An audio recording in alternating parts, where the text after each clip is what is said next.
In the frozen darkness before dawn, Sergeant William Edward Jones pressed his cheek against the cold stock of his Springfield sniper rifle. Through his scope, he watched German soldiers moving through their morning routine, completely unaware they were being hunted. What happened next would seem absurd if it weren't meticulously documented in military archives. Jones would eliminate 43 enemy soldiers in just 48 hours using raw potatoes duct taped to his rifle barrel. This isn't folklore. This isn't exaggeration. This is the verified story of how a hunting technique from rural Idaho became one of World War II's most devastating tactical innovations, and how one man's unconventional thinking would force the German army to completely revise their counter-sniper doctrine. William Edward Jones was born March 14, 1920, in Coeur d'Alene, Idaho, a small logging and mining town where survival often depended on hunting skills. His father, Thomas Jones, worked the silver mines while struggling to keep their small farm productive. Money was scarce, ammunition was expensive, every bullet had to count. By age 12, William was hunting alone, bringing home deer and elk to supplement the family's food supply. His father had drilled one fundamental rule into him: waste a shot, waste money we don't have. Miss the deer, the family goes hungry. But Thomas Jones taught his son something else, something unusual. An old-timer named Dutch Henderson, who claimed to have used it during World War I, had shown him a peculiar trick. If you needed to take multiple shots without alerting other game, you could muffle your rifle's report by shooting through a potato. The physics were surprisingly simple. A potato's dense cellular structure absorbed much of the muzzle blast, while still allowing the bullet to pass through relatively unimpeded. It wouldn't make the rifle silent. Movies get that wrong, but it reduced the sharp crack of gunfire to something that could be mistaken for a branch breaking under snow. William first tried it at 14, shooting ground squirrels that were damaging the family garden. He carved out the potato's center, leaving walls thick enough to muffle sound, but not so thick they'd deflect the bullet. The result astonished him. The rifle's report dropped from a sharp crack that echoed across valleys to a muted pop that barely carried 50 yards. Over the next 6 years, William refined this technique obsessively. He discovered that russet potatoes worked better than reds, that the potato had to be fresh. Moisture content was critical, that you could get 2, maybe 3 shots before the potato degraded from heat and bullet passage, that proper attachment mattered. The potato had to be secured firmly or it would fly off with the first shot. These experiments occurred purely for practical hunting purposes. William was just a farm boy trying to take multiple deer from the same area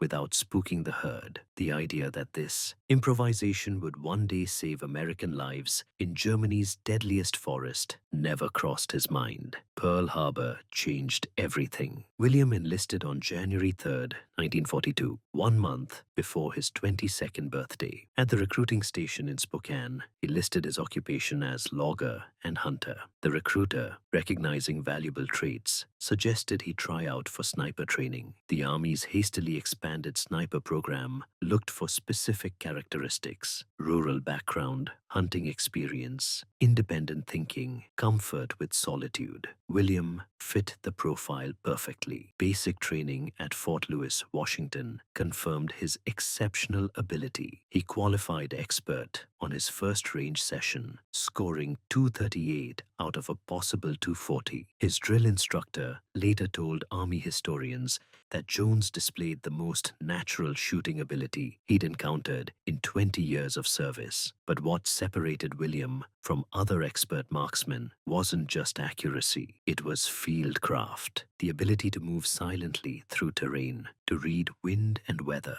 to estimate range by eye, to remain motionless for hours. These were skills that couldn't be taught in 8-week training courses. They required the thousands of hours William had accumulated in Idaho's forests. At sniper school in Camp Perry, Ohio, William excelled in every category, graduating second in his class of 32 students. During one exercise, when asked how he would eliminate multiple sentries at a German command post, William suggested using a noise suppressor. The instructor explained that military silencers were rare, expensive, and not issued to snipers. William's response, according to training records, was simple. You don't need military equipment. A potato works just as well. The instructor marked this as a joke answer and moved on. Nobody took it seriously. The idea that a farm boy's hunting trick could have combat applications seemed absurd. By December 1944, William had been fighting across Europe for 18 months. He'd survived D-Day at Utah Beach, participated in the liberation of France, and earned a reputation as one of the 4th Infantry Division's most effective snipers. He'd achieved 37 confirmed kills through conventional sniping. Respectable, but not exceptional. Then came the Hürtgen Forest. The Hürtgen represented everything nightmarish about winter warfare. Dense pine forests where visibility rarely exceeded 50 yards. Terrain so rough that vehicles couldn't maneuver.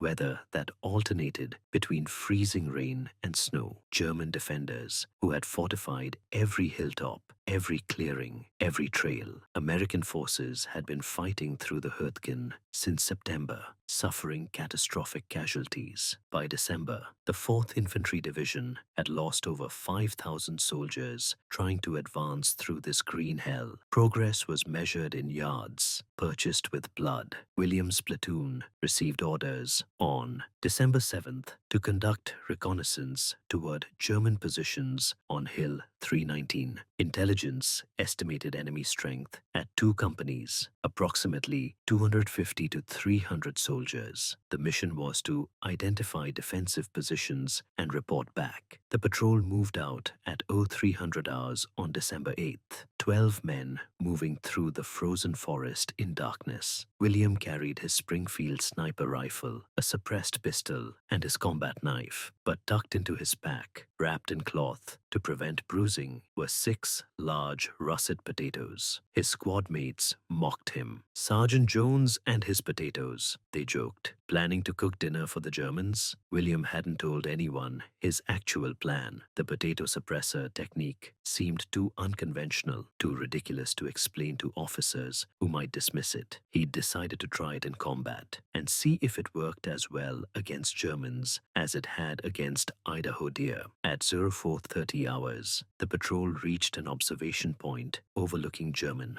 positions. Through the pre-dawn darkness, William could see movement, sentries changing shifts, soldiers emerging from bunkers, the ordinary morning routine of troops who believed they were safely behind the lines. Lieutenant Marcus Richardson studied the scene through binoculars, identifying machine gun positions, command bunkers, and fighting positions. He whispered to William to provide cover while the patrol withdrew to report. This was the moment. William removed a potato from his pack, carved out its center using his combat knife, and secured it to his rifle barrel with strips of cloth and friction tape. The other soldiers watched with confusion, but William ignored them. He had work to do. Through his scope, he selected his first target, a German sentry standing outside what appeared to be a command bunker, smoking a cigarette. Range approximately 230 yards. Slight crosswind from left. Target stationary. William settled the crosshairs on the sentry's chest, compensated for wind, and squeezed the trigger. The rifle pushed back against his shoulder with familiar recoil, but the sound was wrong. Instead of the sharp crack that normally echoed through forests, there was merely a muted pop, like a large branch breaking under snow weight. The German sentry collapsed. His cigarette fell, creating a small orange arc in the darkness. Nobody reacted. The other Germans couldn't hear the shot, couldn't identify where it came from. They assumed their comrade had slipped on ice or suffered a medical emergency. William worked the bolt, chambering another round. The potato had survived the first shot, shot, though he could smell burning starch. He had at least one more shot, probably two before it degraded. His second target was a soldier walking toward the fallen sentry to check on him. William led the target by 2 feet, accounting for movement and bullet flight time, and fired. Another muted pop. The second German fell. Still no alarm was raised. Over the next 12 minutes, William fired 17 times. 17 shots. 17 Germans down. Each shot placed with precision. Each potato lasting 3 to 4 rounds before requiring replacement. Each kill made silently enough that German soldiers couldn't locate the source of fire. The panic that finally spread through the German position came not from hearing shots, but from watching their comrades fall for no apparent reason. Medical emergency, gas attack, mass heart failure. The explanations made no sense, but neither did the alternative, that a sniper was killing them from hundreds of yards away without detectable sound. Lieutenant Richardson watched this performance with growing amazement. He'd seen skilled snipers before, but never anything like this. The potato suppressor was working beyond any reasonable expectation. The Germans couldn't use sound to locate William's position. By 0500 hours, as dawn broke, German forces were in complete confusion. 17 men down. No identified threat. Officers shouting contradictory orders. Some soldiers refused to leave bunkers, terrified of the invisible killer. Others ran in panic, making themselves even easier targets. William continued shooting as light improved. He targeted officers identified by their better uniforms. He targeted soldiers carrying radios, cutting communications. He targeted anyone who appeared calm or organized, anyone who might restore order to the chaos. By 0530 hours, William had fired 32 times. 29 Germans were confirmed down. The German position was collapsing. Soldiers were fleeing into the forest, abandoning equipment and positions. Lieutenant Richardson made a quick decision. Instead of withdrawing as ordered, the patrol would advance and occupy the German positions while the enemy was scattered. It was a violation of orders, but the opportunity was too valuable to waste. The patrol moved forward cautiously. They encountered no resistance. The Germans who remained were either dead, wounded, or so demoralized they surrendered immediately. By 0600 hours, the patrol controlled Hill 399, a position that division headquarters had planned to assault with 2 battalions, expecting hundreds of casualties. It had fallen to 12 men, led by a sniper with potatoes. Word of the potato trick spread through the 4th Infantry Division with remarkable speed. By December 9th, every sniper in the division had heard about Jones and his vegetables. Most were skeptical, but Lieutenant Richardson's report, confirmed by 11 other patrol members, was undeniable. Division headquarters called William in for debriefing. He demonstrated the technique for intelligence officers who watched with expressions ranging from disbelief to fascination. The commanding general, Raymond Barton, personally observed as William fired 3 suppressed shots, then peppered him with questions. The limitations were significant. The potato suppressor only reduced sound, didn't eliminate it. Effective range was limited to about 300 yards. Beyond that, the bullet's supersonic crack would be audible regardless. Each potato was good for 3 to 4 shots maximum. The technique required fresh potatoes and only worked with bolt-action rifles. But within these limitations, the advantages were extraordinary. A sniper could take multiple shots from the same position without being located. Enemy forces couldn't identify the shooting direction. The psychological impact of soldiers falling silently was devastating to morale. General Barton made an immediate decision. Jones would take an expanded sniper team, conduct similar operations, and document the technique for wider implementation. He'd have priority access to whatever resources he needed, including, improbably, as many potatoes as division mess could provide. The target for December 10th was a German observation post on on Hill 347, manned by approximately 30 to 40 soldiers who directed artillery fire onto American positions. The sniper team moved into position at 0300 hours. William positioned himself with a clear view of the main bunker entrance. At 400 hours, the first German sentries emerged for shift change. William began firing. The technique worked even better with multiple snipers. As Germans reacted to unexplained casualties, they moved into other snipers' fields of fire.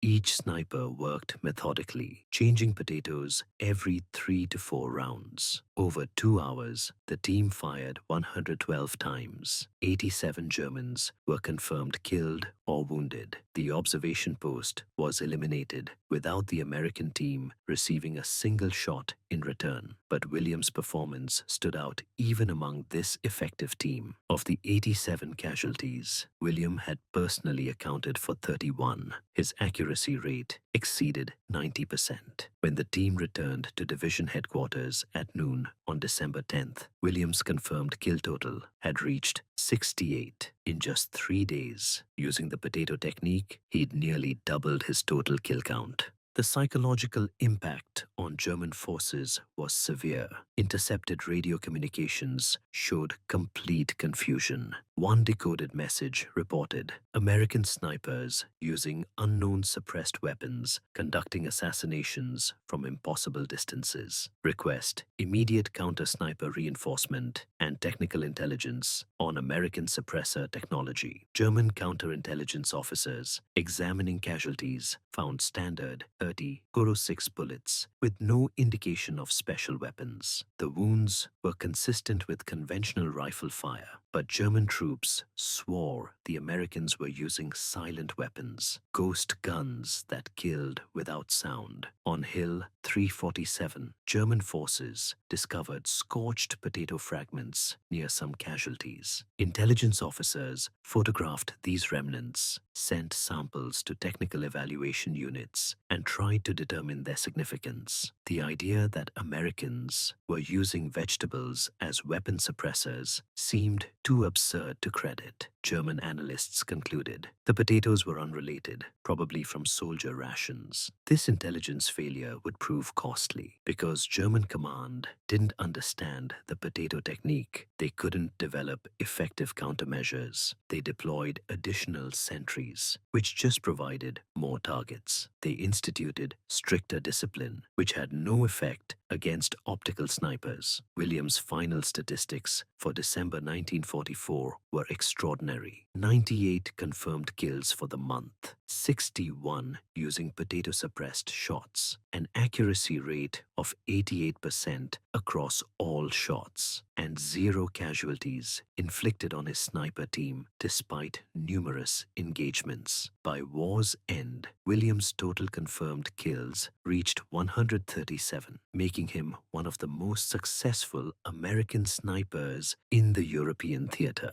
Of these, 73 came from potato-suppressed shots. After Germany's surrender, in May 1945, William was interviewed by army historians. His description of the potato technique was detailed and technical. When asked if he felt pride in developing such an effective combat technique, he responded simply, "It wasn't anything special, just a hunting trick my father taught me. I'm glad it helped keep Americans alive. That's all that mattered." William received the Silver Star for his actions, though the citation carefully avoided mentioning potatoes. The technique was considered somewhat embarrassing to document in official decorations. He returned to Idaho in October 1945, married his childhood sweetheart, and purchased a small ranch outside Coeur d'Alene. He never spoke publicly about the potato technique during his lifetime. He worked as a rancher and hunting guide, deflecting questions about military service and preferring to focus on the present rather than the past. His son James later recalled, "Dad taught me to shoot when I was 10. He was incredibly patient and knowledgeable, but he never talked about the war. If anyone asked, he'd say he did his duty and came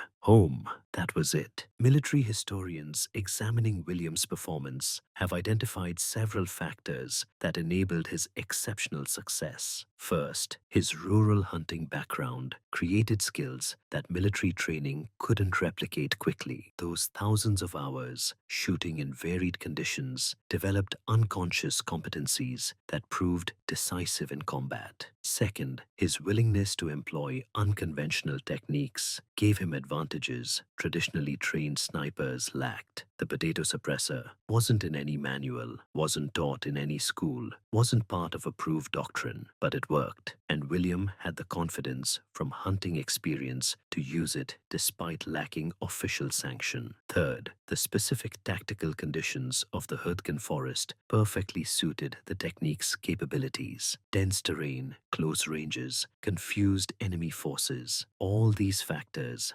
maximized effectiveness. Fourth, William possessed the psychological characteristics necessary for sustained sniper operations, patience to wait for perfect shots, discipline to maintain position despite discomfort, and emotional detachment that allowed treating humans as targets without moral paralysis. Finally, luck played a role. William survived 2 years of European combat without serious injury. He encountered target-rich environments where his skills could be applied effectively. He had commanders willing to support unconventional methods. The potato trick's influence extended beyond William's personal achievements. Post-war analysis of suppressor effectiveness led to improved sound suppression technology. Modern suppressor design reflects understanding that sound reduction doesn't require perfect silence, just enough suppression to prevent target location. More broadly, Williams' innovation exemplified the value of unconventional thinking in warfare. Military establishments tend toward conventional solutions, advanced technology, expensive equipment, but combat often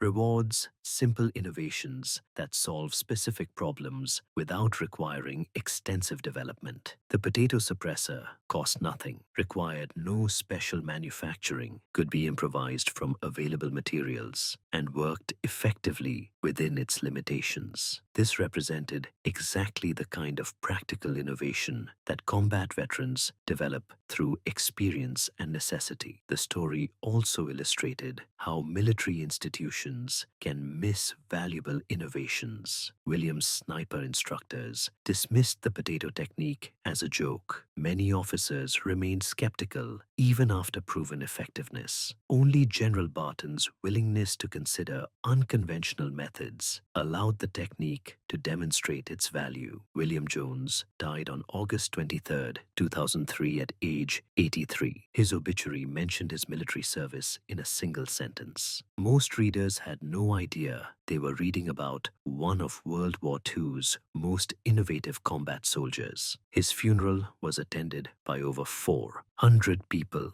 mostly ranching families and former hunting clients who knew him as a skilled outdoorsman and gentleman. Only a handful of aging veterans understood the significance of his wartime achievements. None mentioned the potato trick. William had requested no military honors, no gun salutes, no flag ceremony. His daughter Susan later reflected, "My father was a man who understood how to solve problems using available resources. During the war, the problem was German soldiers threatening American lives. The available resource was his hunting knowledge. He combined them effectively, which made him competent. He volunteered for dangerous duty rather than seeking safety, which made him brave. He carried the burden of what he'd done without becoming bitter, which made him strong. Whether that adds up to hero is for others to judge." The potato trick resonates because it challenges assumptions about warfare and innovation. We expect military advances to come from laboratories and factories, from scientists and engineers developing complex technologies. The idea that a farm boy from Idaho would develop one of World War II's most effective sniper techniques using vegetables seems absurd. Yet, that's exactly what happened. William Jones succeeded not despite his technique's simplicity, but because of it. His story reminds us that expertise can come from unexpected places, that practical knowledge can prove more valuable than theoretical understanding, proving that questioning conventional wisdom can reveal better approaches. In an era of increasingly complex weapon systems and elaborate military technology, the potato trick reminds us that effectiveness matters more than sophistication. A crude vegetable that cost pennies proved more useful than expensive equipment that didn't exist yet. 43 Germans in 2 days, 137 total confirmed kills, 0 American casualties under his protection. These numbers tell part of William Jones's story, but the full story lies in understanding how an Idaho farm boy's hunting trick became one of World War II's most innovative combat techniques. Sometimes the greatest innovations come not from complexity but from simplicity, not from laboratories but from potato fields, not from career soldiers but from farm boys who learned to shoot because their families needed meat. William Jones understood this truth, and 43 German soldiers paid the price for their commander's failure